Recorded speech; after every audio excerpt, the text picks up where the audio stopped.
আসসালামু আলাইকুম সবাইকে। দেশ এবং দেশের বাহিরে আপনারা যারা আছেন সবাইকে মাহে রমজানের শুভেচ্ছা। রমজান আমাদের মাঝে প্রত্যেক বছর আসে আত্মশুদ্ধির উপলক্ষ নিয়ে। আমাদের যেই জড়া কুরিপু, পরহিংসা, পরশ্রী কাতরতা, রাগ, ক্ষোভ সবকিছুর ঊর্ধ্বে উঠে আমরা যেন আমাদের ইফতার, আমাদের সাওম, আমাদের তারাবি এই প্রত্যেকটি উপলক্ষের মধ্য দিয়ে আমরা যেন আত্মশুদ্ধির উপলক্ষ খুঁজে নিতে পারি।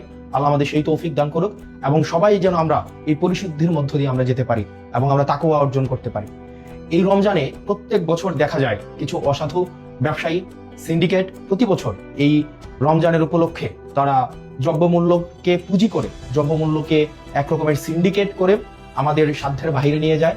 আমাদের জনগণের যেই সাধ্যমূল্যের বাহিরে এই আমাদের নিত্য প্রয়োজনীয় যে বিষয়গুলো রয়েছে, ছোলা, মুড়ি, তেল এবং নিত্য প্রয়োজনীয় যে বিষয়গুলো রয়েছে, তেল, গ্যাস, এই প্রত্যেকটি বিষয়কে দেখা যায় সিন্ডিকেট করে সাধারণ জনগণের সাধ্যের মধ্যে, সাধ্যের বাহিরে নিয়ে যায়। আমরা সরকারের কাছে আহ্বান থাকবে যেন এই সিন্ডিকেট, মাফিয়া, লুটেরা এবং চাঁদাবাজদের বিরুদ্ধে বিগত সময়ের মতো অন্তর্বর্তীকালীন সরকার গত বছর রোজায় যে ধরনের কঠোর ব্যবস্থা নিয়েছে এবং এই নিত্য প্রয়োজনীয় বিষয়গুলো যেভাবে মানুষের সাধ্যের মধ্যে ছিল, এই বছর যেন সাধ্যের মধ্যে থাকে সে বিষয়ে যথাযথ ব্যবস্থা নেবে।